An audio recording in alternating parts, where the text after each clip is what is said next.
Well guys, gonna be kind of a short, different video today.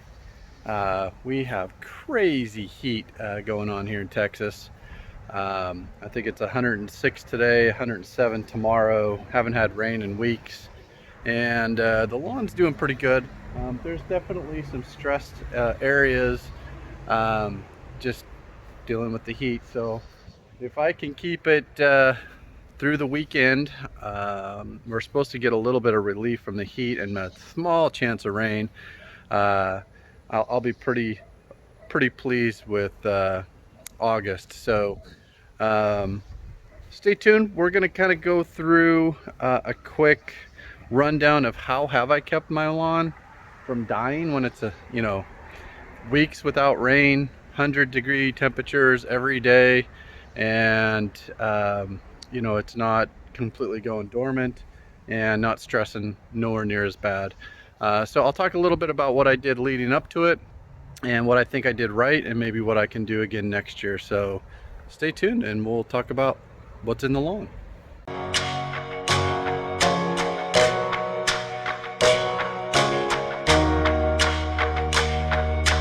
Home, a place where I can go to take this off my shoulders. All right, so I had to go get under an umbrella before this heat gets too out of control. I think I'm already sweating and I'm literally just stepped outside. So let's talk a little bit about what I did prepping for August, well, July and August, and what's led to some of the successes I've had this year, and what I'll probably be trying to do a little bit next year to heat off any of this crazy heat that we're getting. So the N-Ext Products, I started off right at the beginning of the year, hitting RGS and humic right out of the gates, and making sure that any of my problem areas that I've had in years past, and if you go look at like areas under my tree, I've got areas out in the backyard, kind of in the middle, where I have good coverage with the sprinklers. I think there's just compaction in there. And I have aerated in the past to help with that, and I think over the course of years that's helped. But really, I think what's changed and what's made things a little bit better this year is the fact that the use of humic and RGS has really made that soil a lot more rich, and those nutrients are now free and available for that grass to uptake when we're in these stressful situations. So I think that's definitely been a big boost. I also went to using some iron this year, and not relying so heavily on fertilizer for greening up the grass. So using the 700 green effect has definitely made a big difference in just overall look of the grass. And not that I'm really applying it that often. I did apply it at the end of July on both the front and the back, and I put that down with the microgreen for those bionutrients.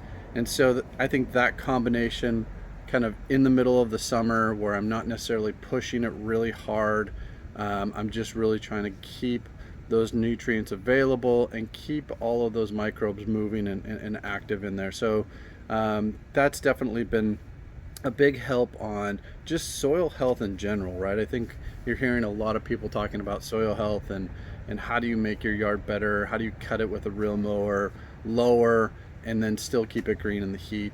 I think you have to get your dirt in a position where that soil is richer and just more available for the nutrients.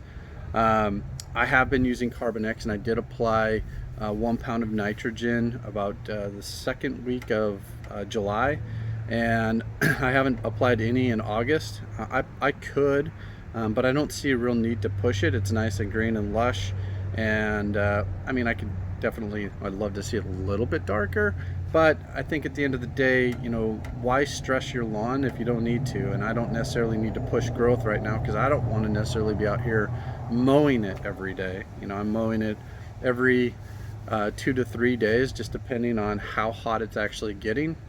And because when that stress kind of hits, it does slow that growth down a little bit. But Carbon-X has been great. I really like the new peptide formula. I really think that it's actually better than the first go around that I had with Carbon-X right when they first came out with it.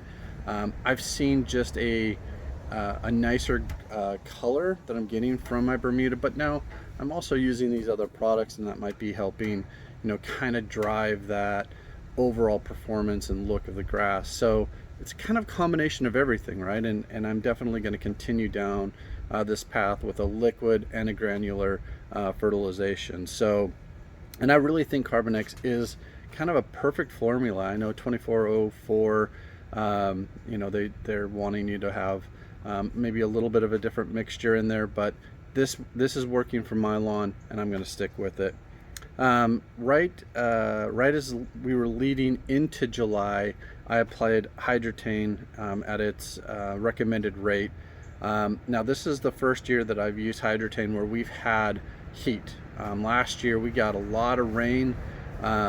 We had heat, but we just, the rain kept coming with it, so it wasn't like I really had an opportunity to say, well, does Hydretain work or does it not work? I would have to say that it definitely is a product that I will continue to invest in.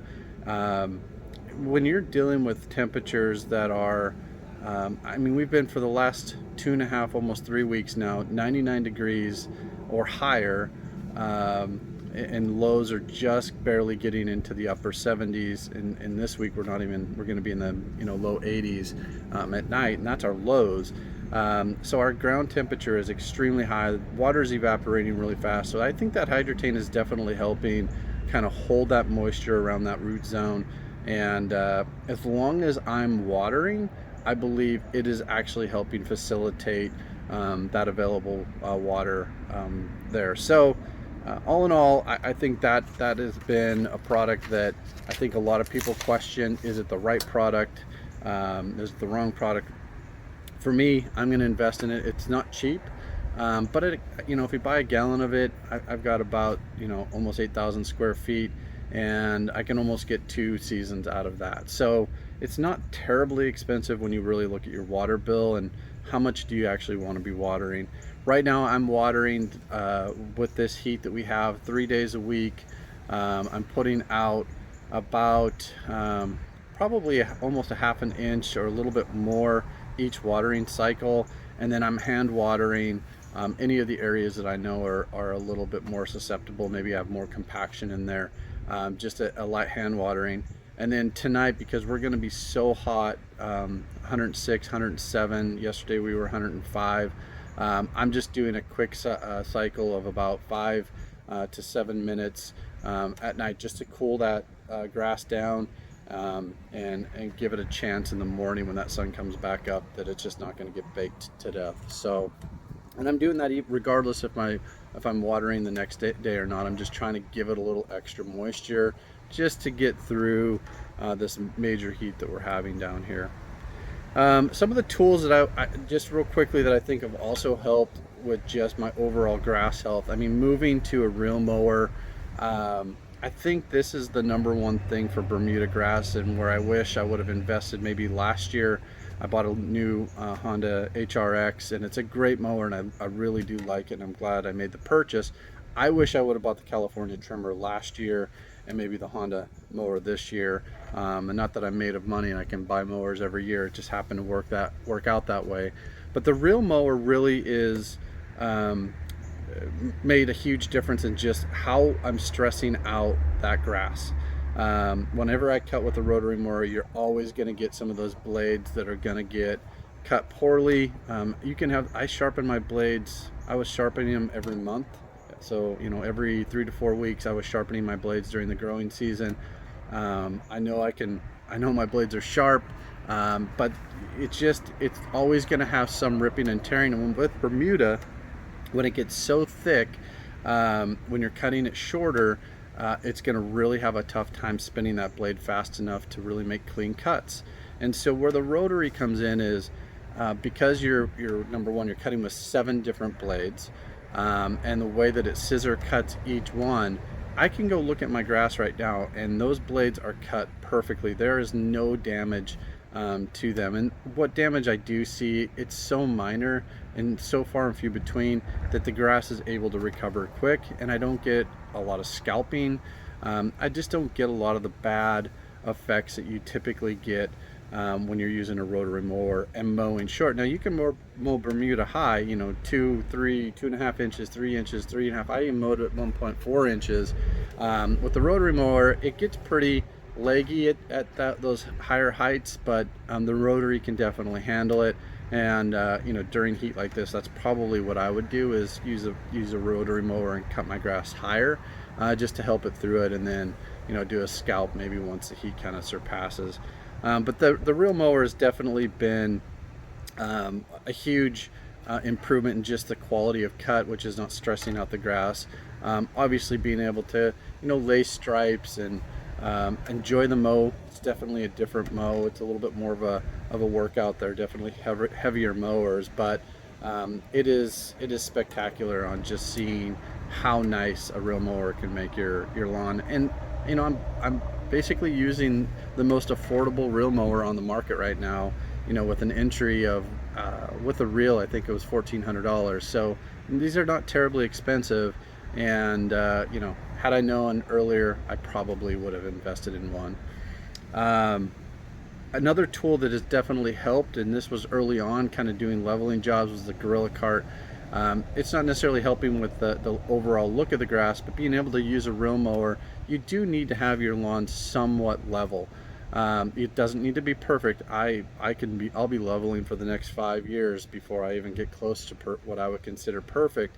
But having a Gorilla Cart, being able to move that sand around versus a wheelbarrow, it's a game changer. It was the best $170, I think, is what we paid for it. I've spent on a tool in a long time. If you haven't seen that, definitely I've got a video on how to set one up. They're very easy to use. Everybody in the lawn community knows about Gorilla Carts. I also upgraded to a Darwin grip for my edger, weed eater, weed whacker, whatever you want to call it.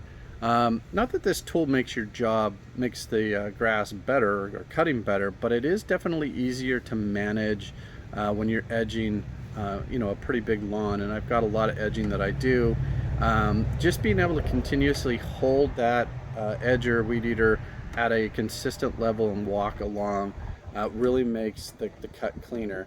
I still think the edging is a little bit tougher when you're cutting low, and I'll probably be looking at moving to those rotary scissors next year, just because it's tough when you have, you know, when you're mowing under an inch and then you're trying to weed eat under an inch. That flailing line is definitely gonna make some bad marks in your grass. But the Darwin grip, as far as doing the work, back, bending over, great product. Definitely, I think that was like $50, you know, $60. It was definitely a good buy, and I'll continue to use it for years to come. So really like that.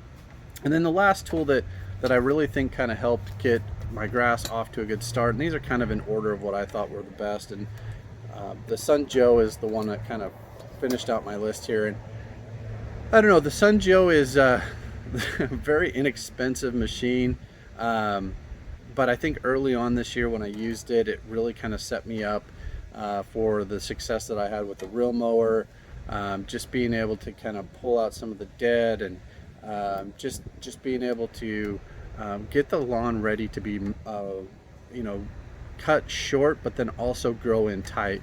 And you know, if you're going to be doing any kind of like verticutting, I think it's a great tool to have, and they're very affordable and super light and super easy to use. It's almost like a toy, other than, you know, you plug it in and it makes a hell of a mess. So those are my 2020 tools and kind of keys to success. I hope you guys found this video helpful. I wanted to say a quick thank you. I just reached 200 subscribers on my channel. I've been making videos for, I don't know, 4 or 5 years now, and I really appreciate all of your support, the comments, the questions, the community. You guys are awesome. So if you haven't subscribed, click that subscribe button. If you have questions on what's going on, how do you keep a lawn alive, you know, in 105, 106 degree, 107 degree heat, If you have ideas of what you're doing, I'd love to hear them too, or things that you've used in the past. I'd love to hear a little bit more about that. And if you'd like to see any videos, I'm always looking for some ideas on what you guys would like to see. Sorry I don't have a bunch of mowing and edging and stuff, but it's hot out, man. I don't want to be out here when it's as sunny and be doing that stuff. So give me a subscribe, like the channel, give me a comment, and thank you. I really appreciate everyone and all the support of the community. So we'll see you in the lawn.